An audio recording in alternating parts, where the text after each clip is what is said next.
Hello students, இது உங்கள் physics YouTube channel. இன்றைக்கி நம்ம என்ன பார்க்க போகிறோம் அப்படின்னா, நம்ம இங்கிலீஷ் மீடியத்துக்கான டியூவல் நேச்சர் ரேடியேஷன் தொடர்ந்து பார்த்துக்கிட்டு இருக்கோம்.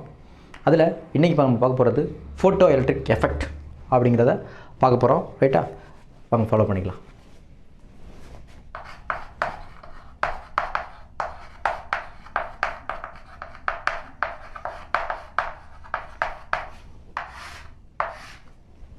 ஃபோட்டோ எலக்ட்ரிக் எஃபெக்ட் அப்படிங்கிறத பார்க்க போகிறோம். இப்போ ஃபோட்டோ எலக்ட்ரிக் எஃபெக்ட் அப்படின்னா என்னென்னா, சூட்டபுள் ஃப்ரீக்குவென்சி கொண்ட, சூட்டபுள்னால் ஒரு குறிப்பிட்ட ஒரு ஃப்ரீக்குவென்சி கொண்ட ஒரு வேவ், அந்த குறிப்பிட்ட ஃப்ரீக்குவென்சி கொண்ட ஒரு வேவ் மெட்டல் சர்ஃபேஸில் விழுகும் பொழுது அந்த வேவுடைய எனர்ஜி மெட்டல் சர்ஃபேஸில் உள்ள எலக்ட்ரான்களுக்கு கிடைக்கிது. அந்த எலக்ட்ரான்கள் கிடைச்சோனையும் எலக்ட்ரான்கள் அதை பிடிச்சி வச்சிருக்கக்கூடிய பாசிட்டிவ் அட்ராக்ஷன் ஃபோர்ஸ்லேருந்து வெளியில் வருது. ஓகேங்களா? அப்போ வெளியில் வருதுங்கிறப்ப நமக்கு என்ன பண்ணால் மெட்டல் சர்ஃபேஸை விட்டே வெளியில் வருது. அப்போ மெட்டல் சர்ஃபேஸை விட்டே வெளியில் வரும்போது நமக்கு என்ன ஆகுதுன்னா எலக்ட்ரான்கள் மூவ் ஆகுது. அப்போ எலக்ட்ரான்கள் மூவ் ஆனால் நமக்கு என்ன கிடைக்கும்? கரண்ட் கிடைக்கும். அப்போ இதுதான் நம்ம என்ன சொல்லுவோம்னா ஃபோட்டோ எலக்ட்ரிக் எஃபெக்ட்னு சொல்லுவோம். ஃபோட்டோ எலக்ட்ரிக் எஃபெக்ட்னா ஈஸியாக சொல்லணும் அப்படின்னா, when the suitable electromagnetic radiation falls on a metal surface. ஓகேவா? Electron gets energy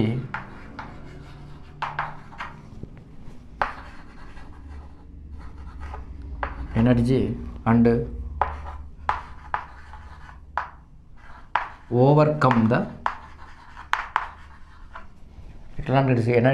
overcome the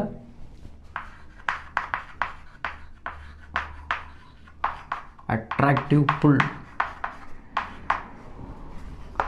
of positive ions. So electrons emitted. ரைட்டா? இதை தான் நம்ம என்ன சொல்லுவோம்னா ஃபோட்டோ எலக்ட்ரிக் எஃபெக்ட்னு சொல்லுவோம். எப்படி சார் அப்படின்னா, இப்போ அதுக்கு ஒரு சிம்பிள் டயக்ராம் போடுறேன்.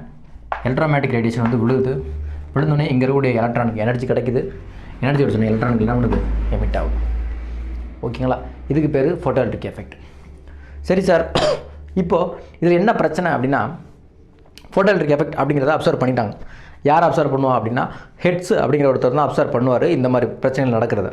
ஓகேங்களா? அதை நான் சொல்கிறேன் எப்படின்னா, அப்போ ஹெட்ஸுங்கிறவர் தான் அப்சர்வ் பண்ணுறார். அப்போ அவருடைய எக்ஸ்பெரிமெண்ட் தான் இதுக்கு என்னென்னா ஆரிஜின் அப்படிங்கிற மாதிரி, இதுதான் சோர்ஸ் மாதிரி.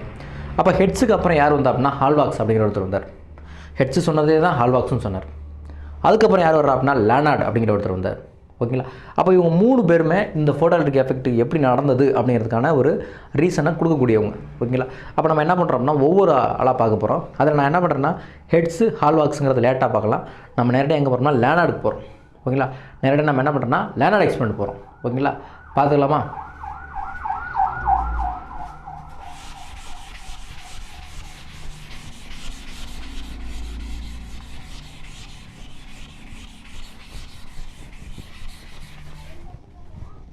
லேனார்ட் எக்ஸ்பெரிமெண்ட் உங்கள் புக்கில் பார்த்தீங்கன்னா ஒரு பெரிய டயக்ராமாக போட்டிருக்கோம். நம்ம அவ்வளோ பெரிய டயக்ராம் வேணாம், நமக்கு தேவையான சிம்பிள் டயக்ராமாக நம்ம என்ன பண்ண போகிறோம்னா போட போகிறோம். லேனார்ட் எக்ஸ்பெரிமெண்ட். நான் அந்த செடி அவர் என்னென்ன கண்டுபிடிச்சார் அப்படிங்கிறத எழுத போகிறேன். இப்போது லேனார்ட் என்ன பண்ணுறாருன்னா ஒரு மெட்டல் எடுத்துக்கிறாரு. இதுக்கு பேர் கேத்தோட். இதுவும் ஒரு மெட்டல் சர்ஃபேஸ் தான். அதுக்கப்புறம் இன்னொரு மெட்டல் எடுத்துக்கிறாரு. அதுக்கு பேர் என்னதுன்னா ஆனோடு. ரைட்டா? அதுக்கப்புறம் இப்போ என்ன பண்ணுறாருன்னா இதை ஒரு எலக்ட்ரிக்கல் சர்க்யூட்டில் அட்டாச் பண்ணுறாரு. Plus minus. ரைட்டா? ப்ளஸ்ஸு மைனஸ்ன்னு கூட தேவையில்லை, பேட்டரி கூட நமக்கு தேவையில்லைன்னு வச்சுக்கோங்களேன். ஒரு கலோமீட்டர் வச்சுட்டார். ஓகே, ஒரு கலோமீட்டர் வச்சுட்டார். அப்போது இங்கேருந்து நமக்கு என்ன பண்ணுது அப்படின்னா எலக்ட்ரோமேட்டிக் ரேடியேஷன் வந்து கேத்தோடில் விழுகுது. அதுக்கப்புறம் என்ன நடக்குது அப்படிங்கிறத பார்க்க போகிறோம். ஓகேங்களா? சரி, ஓகே. இப்போது கேத்தோடு இருக்குது, ஆனோடு இருக்குது. சார் இங்கே வெறும் கலோமீட்டர் மட்டும் தானே வச்சுருக்குது, என்ன பண்ணுவாங்க அப்படின்னா, இதே நம்ம என்ன பண்ணுறோம்னா ஒரு பேட்டரி கொண்டு என்ன பண்ணுறோம்னா கனெக்ட் பண்ணுறோம். ஒரு ஹை டென்ஷன் பேட்டரி கொடுத்து கனெக்ட் பண்ணிக்கணும்னு வச்சுக்கோங்க. Plus minus. இது எதுக்காக சார் அப்படின்னா இதை வந்து ஆக்சிலேட் பண்ணுறதுக்காக. ஓகேவா?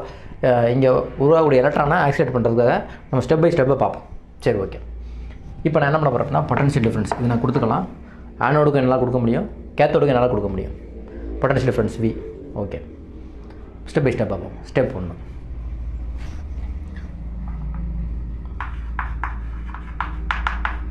ஸ்டெப் 1 எலக்ட்ரோமேட்டிக் ரேடியேஷன் வந்து கேத்தோடில் விழுகிற மாதிரி ஒரு செட்டப். எலக்ட்ரோமேட்டிக் ரேடியேஷன் என்ன பண்ணுது? கேத்தோடில் விழுகுது. அப்போ எலக்ட்ரோமேட்டிக் ரேடியேஷன் கேத்தோடில் விழுந்தோன்னு என்ன பண்ணுவோம் அப்படின்னா எலக்ட்ரான்களுக்கு கேத்தோடில் யார் அதிகமாக இருக்கும் அப்படின்னா நெகட்டிவ் அதிகமாக இருக்கும், எலக்ட்ரான்கள் அதிகமாக இருக்கும். ஆனோடில் யார் அதிகமாக இருக்கும் அப்படின்னா நம்ம கொடுக்குற பொட்டன்ஷியலை பொறுத்து இப்போதைக்கு பாசிட்டிவ் அதிகமாக இருக்கும் இப்போதைக்கு. அப்போது கேத்தோடில் யார் அதிகம் அப்படின்னா எலக்ட்ரான்ஸ் அதிகமாக இருக்கும். அப்போது எலக்ட்ரான்ஸ் அதிகமாக இருக்குதுன்னா எலக்ட்ரான்ஸுங்கிறது நெகட்டிவ் சார்ஜ், ஆனோடுங்கிறது பாசிட்டிவ் சார்ஜ். இந்த எலக்ட்ரான் என்ன பண்ணுதுன்னா பாசிட்டிவ் சார்ஜை நோக்கி அப்சார்ப் பண்ணப்படுது. ஓகேங்களா? அப்போ எலக்ட்ரான்ஸ் வெளியேறினா எங்கே போகும் அப்படின்னா பாசிட்டிவை நோக்கி போகும். ஓகே, அப்போ எலக்ட்ரான்ஸு பாசிட்டிவ் நோக்கி போகுது அப்படின்னா இங்கே நமக்கு என்ன ஆகுதுன்னா ஒரு சர்க்யூட் கம்ப்ளீஷன் ஏற்படுது. அப்போ சர்க்யூட் கம்ப்ளீஷன் ஏற்படுது அப்படின்னா நமக்கு கரண்ட்டு பாஸ் ஆகுது. அப்போ கரண்ட்டு பாஸ் ஆகுது அப்படிங்கிறப்ப நமக்கு என்ன ஆகுது? சர்க்யூட்டு கம்ப்ளீட் ஆகுது, கரண்ட்டு பாஸ் ஆகுது. அந்த கரண்ட்டுக்கு பேர் ஃபோட்டோ எலக்ட்ரிக் எஃபெக்ட்டுக்கு மூலமாக கிடச்சதுனால அதுக்கு பேர் ஃபோட்டோ கரண்ட். ஓகேவா? அப்போ நான் என்ன பண்ணுறேன்னா ஸ்டெப் 1. ஸ்டெப் 1ன்னா EM radiation, electromagnetic radiation falls on metal cathode. Metal கேத்தோடில் எலக்ட்ரோமேட்டிக் ரேடியேஷன் விழுது. Step 2 electrons emitted from cathode. கேத்தோட்லேருந்து எலக்ட்ரான் எமிட் ஆகுது. கேத்தோடுங்கிறது என்னது? Negative. Step 3 electron absorbed by the positive metal plate. Positive metal plate யார்? Anode. ஓகேவா? Positive metal பிளேட்டுங்கிறது யார்? Anode. Step 4 current passing through a circuit.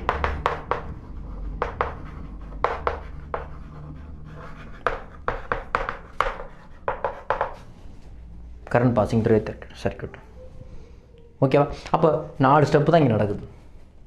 சரி சார், நீங்கள் ஃபோட்டோ கரண்ட்னு ஒன்று சொன்னீங்க. அந்த ஃபோட்டோ கரண்ட் யார் அப்படின்னா எலக்ட்ரான்கள் கேத்தோட்லேருந்து ஆனோடுக்கு போகிறதுனால உருவாகக்கூடிய ஒரு கரண்ட்டு தான் photo current.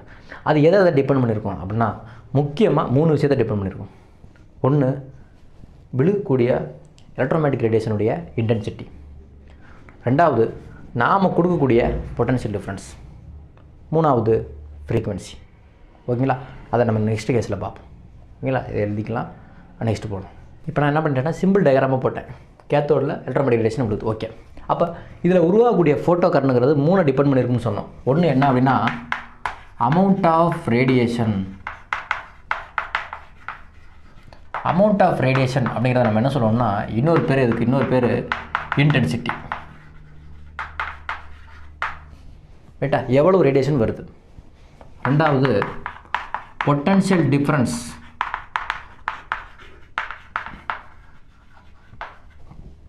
Potential difference between the plates. எந்த plate? C plate, A plate. இந்த 2 இடையில கொடுக்கக்கூடிய நாம கொடுக்கக்கூடிய பொட்டன்ஷியல் டிஃப்ரென்ஸ். 3வது ஃப்ரீக்வன்சி ஆஃப் எலக்ட்ரோமேக்னெட்டிக் வேவ். விழுகக்கூடிய எலக்ட்ரோமேட்டிக் வேவுடைய ஃப்ரீக்வன்சியை இதாக இருக்குது. ஓகேங்களா? அப்போ இது 3 டிபெண்ட் பண்ணி தான் இங்கே உருவாகக்கூடிய ஃபோட்டோ கரண்ட் அப்படிங்கிறது. அப்போ இது 3 டிபெண்ட் பண்ணிங்கிறப்ப நம்ம ஒவ்வொன்றா என்ன பண்ணணும் தான் பார்க்க போகிறோம். ஓகேங்களா? இதில் ஃபஸ்ட் நான் பார்க்க போகிறது அமௌண்ட் ஆஃப் ரேடியேஷன் ஆர் இன்டென்சிட்டியை பார்ப்போம். நான் இதை அடிச்சிட்றேன்.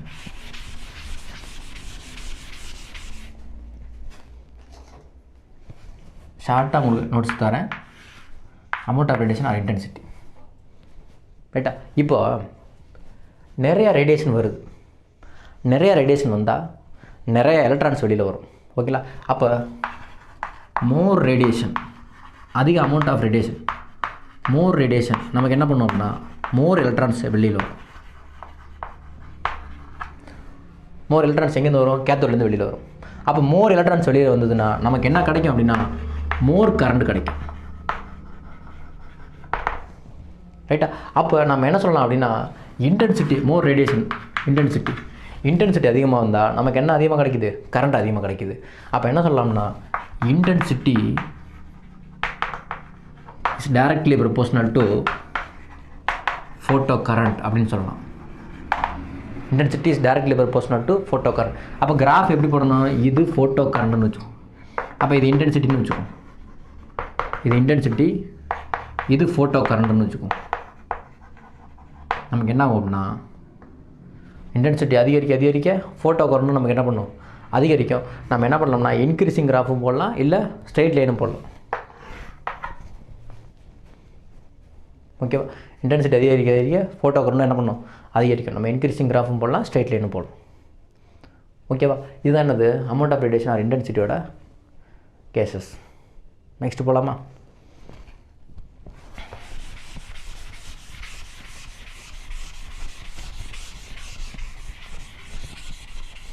Second case, potential difference between the plates.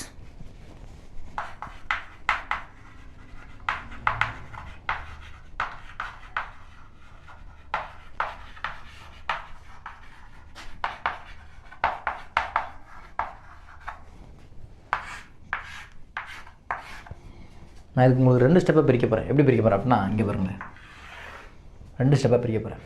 ஒன்று, ஸ்டெப் 1ல் ஆனோடுக்கு நாம் கொடுக்கக்கூடிய பொட்டன்ஷியலு பாசிட்டிவ் பொட்டன்ஷியல். ஸ்டெப் 1ல் நம்ம என்ன பண்ண போகிறோம்? ஆனோடுக்கு பாசிட்டிவ் பொட்டன்ஷியல் கொடுக்க போகிறோம்.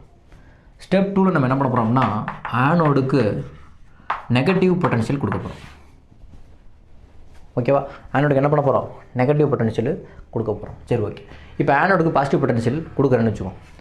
கேத்தோட்லேருந்து எலக்ட்ரான்கள் என்ன பண்ணும் அப்படின்னா எமிட் ஆகும். கேத்தோட்லேருந்து எலக்ட்ரான்கள் எமிட் ஆகும். இந்த வரக்கூடிய குறிப்பிட்ட இன்டென்சிட்டி. சார் நீங்கள் இன்டென்சிட்டி என்ன பண்ணுறீங்கன்னா இன்டென்சிட்டியும் ஃப்ரீக்வன்சியும் இந்த கேஸில் கான்ஸ்டண்ட்டாக வச்சுருக்கிறேன். போன கேஸில் யார் கான்ஸ்டன்ட் வச்சுருந்தா ஃப்ரீக்வன்சியையும் பொட்டன்ஷியல் டிஃபரன்ஸையும் கான்ஸ்டண்ட்டாக வச்சுப்பேன். அது நமக்கு தேவையில்லை, தெரிஞ்சுக்குங்க. அப்போ கேத்தோட்லேருந்து எலக்ட்ரான்கள் வெளியாகும். எலக்ட்ரான்கள் வெளியானால் எங்கே போகும் அப்படின்னா ஆனோடை நோக்கி போகும். கேத்தோட்லேருந்து எலக்ட்ரான்ஸ் எங்கே போகும் அப்படின்னா டுவர்ட்ஸ் ஆனோடு, ஆனோடை நோக்கி போகும். அப்போ நம்ம என்ன பண்ணுறோம் அப்படின்னா இன்னும் என்ன பண்ணியிருக்கோம் அப்படின்னா ஆனோடுக்கு பாசிட்டிவ் பொட்டன்ஷியல் கொடுத்துக்கிட்டே இருக்கோம். எப்போவுமே நாம் கொடுக்குறது தான் அதிகம். அப்போ அதிகமாக ஆனோடுக்கு பாசிட்டிவ் பொட்டன்ஷியல் கொடுக்கும்போது அதிகமான எலக்ட்ரான்கள் என்ன பண்ணும் அப்படின்னா வெளியேறிக்கிட்டே இருக்கும். அப்போ அதிகமான எலக்ட்ரான்கள் வெளியேறும்போது ஒரு கட்டத்தில் ஆல் எலக்ட்ரான்ஸ் என்ன பண்ணும் அப்படின்னா all electrons reaches the anode. கேத்தோடில் உள்ள எல்லா எலக்ட்ரான்களும் எங்கே வந்துடும் அப்படின்னா ஆனோடுக்கு வந்துடும். பாசிட்டிவ் பொட்டன்ஷியல் பிடிச்சி இழுத்துரும் எல்லாத்தையும், கேத்தோட்லேருந்து எல்லாத்தையும் இழுத்துரும். அப்போது எல்லா எலக்ட்ரான்களும் எங்கே வந்துருச்சு அப்படின்னா ஆனோடுக்கு வந்துருச்சு. எல்லா எலக்ட்ரான்களும் ஆனோடு வந்துச்சுன்னா இந்த இடத்துல என்ன எப்படி இருக்கும்னா கரண்ட் எப்படி இருக்கும் அப்படின்னா மேக்ஸிமமாக இருக்கும். கரண்ட் மேக்ஸிமமாக இருக்கும். இதுதான் நம்ம என்ன சொல்லுவோம் அப்படின்னா சேச்சுரேஷன் கரண்ட்னு சொல்லுவோம். சேச்சுரேஷன் கரண்ட்னு சார் இந்த சேச்சுரேஷன் கரண்ட் எதை டிபெண்ட் பண்ணியிருக்கோம்னா அமௌண்ட் ஆஃப் இன்டென்சிட்டி டிபெண்ட் பண்ணியிருக்கும். இன்டென்சிட்டி அதிகமாக வந்தால் சேச்சுரேஷன் கரண்ட்டும் அதிகமாக இருக்கும், அதை பொறுத்து இருக்கும். அப்போ நம்ம என்ன சொல்லலாம்னா saturation current is directly proportional to intensity அப்படின்னு கூட சொல்லலாம். ஓகே, சரி சார், இதுக்கு மேலே நம்ம ஆனோடுக்கு பாசிட்டிவ் பொட்டன்ஷியல் கொடுத்தாலும் என்ன ஆகும் அப்படின்னா சேச்சுரேஷன் கரண்ட் இன்க்ரீஸ் ஆகாது, கரண்ட் இன்க்ரீஸ் ஆகாது. ஏன்னா என்ன சொல்லலாம், நோ எலக்ட்ரான்ஸ் இன் கேத்தோடு. கேத்தோடில் எலக்ட்ரான்ஸே கிடையாதுன்னு அர்த்தம். இதுக்கு மேலே நம்ம ஆனோடுக்கு பாசிட்டிவ் பொட்டன்ஷியல் கொடுத்தோம்னா வெறும் பாசிட்டிவ் பொட்டன்ஷியல் மட்டும்தான் இருக்கும். இங்கே கேத்தோட்லேருந்து எலக்ட்ரான்கள் வராது. அப்போ இருக்கிற கரண்ட் தான் சர்க்யூட்டில் மெயின்டைன் ஆகும். அப்போ இருக்கிற கரண்ட் என்னது ஆல்ரெடி சேச்சுரேஷன் கரண்ட்டு போயிட்டுருக்குது. அப்போ அதுதான் மெயின்டைன் ஆகும். ஓகேவா? இப்போ ஆனோடுக்கு செகண்ட் ஸ்டெப்பில் நெகட்டிவ் பொட்டன்ஷியல் கொடுக்குறோம். அப்போது கேத்தோட்லேருந்து எலக்ட்ரான்கள் என்ன பண்ணும் அப்படின்னா போகும், ஆனோடை நோக்கி போகும். ஆனோடு அங்கே நெகட்டிவ், நாம் கொடுக்கக்கூடிய எலக்ட்ரானும் நெகட்டிவ். அப்போ நெகட்டிவ் நமக்கு என்ன ஆகும்னா எலக்ட்ரான்ஸ் ரிப்பல்டு பை யாரால் ரிப்பல் பண்ணப்படும்? Negative potential of anode.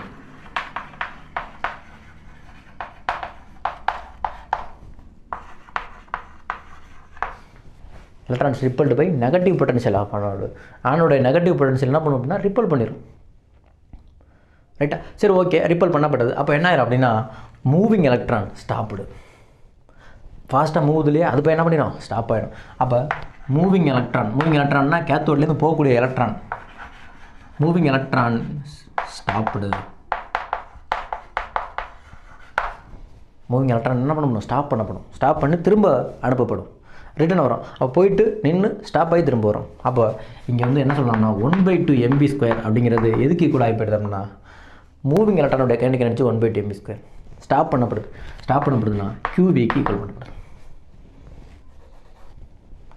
என்ன ஃபார்முலா சொன்னால் W = VQ. இது எந்த ஃபார்முலா? W = VQ அப்படின்னு சொல்லுவோம். இந்த ஃபார்முலா எங்கெல்லாம் வரோம்னா எங்கெல்லாம் ஒரு சார்ஜை நம்ம ஆக்சலரேட் பண்ணுறோமோ அங்கெல்லாம் வரும்னு நான் சொன்னேன். எங்கெல்லாம் ஒரு சார்ஜ் நம்ம ஒர்க் பண்ணுறோமோ, சார்ஜுக்கு அகைன்ஸ்ட் ஒர்க் பண்ணுறோமோ அங்கெல்லாம் அந்த ஃபார்முலா வரும். அப்போ 1/2 mv² இங்கே என்ன மாற்றப்படுது? QVயாக மாற்றப்படுது. QVங்கிறது இங்கே யார்? ஒரு எலக்ட்ரான் அப்படின்னு எடுத்துட்டோம்னா 1/2 mv². Q = NE. என்னங்கிறது 1. அப்போ EV. ரைட்டா? அப்போ எந்த நெகட்டிவ் பொட்டன்ஷியலில் எலக்ட்ரான்கள் ஸ்டாப் பண்ணப்படுதோ அந்த பொட்டன்ஷியலுக்கு பேர் ஸ்டாப்பிங் பொட்டன்ஷியல். ஸ்டாப்பிங் பொட்டன்ஷியல்னா எந்த negative பொட்டன்ஷியலில் which negative potential can stops the electron, this called stopping potential. ஓகேவா? சரி சார், ஸ்டாப்பிங் பொட்டன்ஷியல் எதை பொறுத்து இருக்குங்கிறத நெக்ஸ்ட் பார்ப்போம். ஓகேவா? இதுதான் ஆனோட 2 ஸ்டெப்பு எழுதிக்கலாம். அடுத்து 3வது ஃப்ரீக்வன்சி பார்க்கலாமா?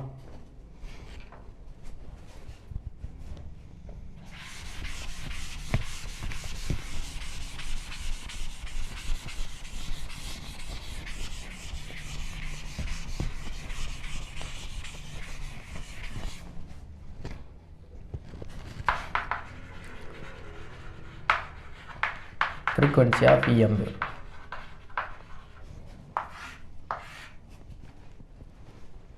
பார்க்கலாம். frequency of EM wave அப்படின்னா என்ன அர்த்தம்னா, இப்போ நான் ஃப்ரீக்வன்சியை இன்க்ரீஸ் பண்ணுறேன். சரி சார், இப்போ வரக்கூடிய வேவ் இருக்கு இல்லையா, இந்த வேவுக்கு எவ்வளோ தான் எனர்ஜி இருக்கும் அப்படின்னா E = hν அப்படிங்கிறதான் இதோட எனர்ஜியாக இருக்கும். ஓகேங்களா? அப்போ ஒரு எலக்ட்ரானுக்கு எவ்வளோ எனர்ஜி கிடைக்கும்? அதாவது மெட்டல் சர்ஃபேஸில் உள்ள ஒரு எலக்ட்ரானுக்கு எவ்வளோ எனர்ஜி கிடைக்கும் அப்படின்னா ஒரு எலக்ட்ரானுக்கு hν எனர்ஜி கிடைக்கும். ஒரு எலக்ட்ரானுக்கு ஒரு hν. அப்போ இன்னொரு எலக்ட்ரான் இருக்கா? அப்போ இன்னொரு hν. ஓகேவா? அப்போ நான் ஃப்ரீக்வன்சியை இன்க்ரீஸ் பண்ணால் எனக்கு என்னால் என்ன பண்ண முடியும்? எனர்ஜி இன்க்ரீஸ் பண்ண முடியும். ஃப்ரீக்வன்சி இன்க்ரீஸ் பண்ணால் என்னால் என்ன பண்ண முடியும்? எனர்ஜி இன்க்ரீஸ் பண்ண முடியும். எனர்ஜி இன்க்ரீஸ் பண்ணால் எனக்கு என்ன ஆகும் அப்படின்னா ஒரு எலக்ட்ரானுடைய எனர்ஜி இன்க்ரீஸ் ஆகும். அப்போ ஒரு எலக்ட்ரான் வேகமாக வெளியில் வரும். இங்கேருந்து மெட்டல் சர்ஃபேஸ்லேருந்து வெளியில் வரும். ஒரு எலக்ட்ரான் மட்டும்தான். நம்பர் ஆஃப் எலக்ட்ரான்ஸை நம்ம ஒன்றுமே பண்ண முடியாது. ஏன்னா ஒரு எலக்ட்ரானுக்கு ஒரு hν தான். அப்போ ஃப்ரீக்வன்சியை இன்க்ரீஸ் பண்ணால் நம்மளால் நம்பர் ஆஃப் எலக்ட்ரான்ஸை இன்க்ரீஸ் பண்ண முடியாது. வேணும்னா ஒரு எலக்ட்ரானுடைய எனர்ஜியை இன்க்ரீஸ் பண்ணலாம். அப்போ ஒரு எலக்ட்ரானுடைய எனர்ஜி இன்க்ரீஸ் பண்ணோம்னா அது வேகமாக என்ன பண்ணும் அப்படின்னா ஆனோட நோக்கி முன்னாடி வரும். கேத்தோட்லேருந்து ஆனோட நோக்கி முன்னாடி வரும். ஒருவேளை அங்கே ஆனோட நெகட்டிவ் பொட்டன்ஷியலாக இருந்துச்சுன்னா இது வேகமாக வந்து ஸ்டாப் பண்ணப்படும். ரைட்டா? அப்போ வேகமாக வருது அப்படின்னா அதுக்கு கைனடிக் எனர்ஜி மேக்ஸிமம். அப்போ மேக்ஸிமம் கைனடிக் எனர்ஜி நமக்கு என்ன பண்ணப்படும்? ஸ்டாப் பண்ணப்படும். ஓகேவா? அப்போ நம்ம ஃப்ரீக்வன்சியை இன்க்ரீஸ் பண்ணால் எலக்ட்ரானுடைய கைனடிக் எனர்ஜியை இன்க்ரீஸ் பண்ணலாம். எலக்ட்ரானுடைய கைனடிக் எனர்ஜியை இன்க்ரீஸ் பண்ணலாம். ஆனால் என்ன பண்ண முடியாது? ஃபோட்டோ கரண்ட்டை இன்க்ரீஸ் பண்ண முடியாது. ஃபோட்டோ கரண்ட்டை இன்க்ரீஸ் பண்ண முடியாது. அப்போ என்ன அர்த்தம்? Frequency independent of photo current. ரைட்டா? அப்போ ஃபோட்டோ கரண்ட்டை இன்க்ரீஸ் பண்ண முடியாதுன்னா நம்பர் ஆஃப் எலக்ட்ரான்ஸை இன்க்ரீஸ் பண்ண முடியாது. நம்பர் ஆஃப் எலக்ட்ரான்ஸை இன்க்ரீஸ் பண்ண முடியாதுன்னா frequency does not depend intensity அடிப்பட முடியாது. அப்போ கைனடிக் எனர்ஜி அதிகமாகுது. ஃப்ரீக்வன்சி இன்க்ரீஸ் பண்ணும்போது கைனடிக் எனர்ஜியும் அதிகமாகுது. அப்போ கைனடிக் எனர்ஜி அதிகமானுச்சுன்னா அதை நிப்பாட்ட நாம கொடுக்கக்கூடிய ஸ்டாப்பிங் பொட்டன்ஷியலும் அதிகம். அப்போ kinetic energy is directly proportional to stopping potential.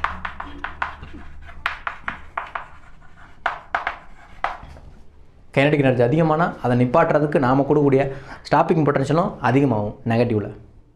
அப்போ நம்ம என்ன சொல்லலாம்னா frequency is directly proportional to stopping potential. ரைட்டா? But does not depend intensity. ஓகேங்களா? அவ்வளோதான். ஈஸியாக பார்த்துக்குங்க. இதுதான் என்னது 3 கண்டிஷனு ஃபாலோ பண்ணிக்கோங்க. தேங்க்யூ.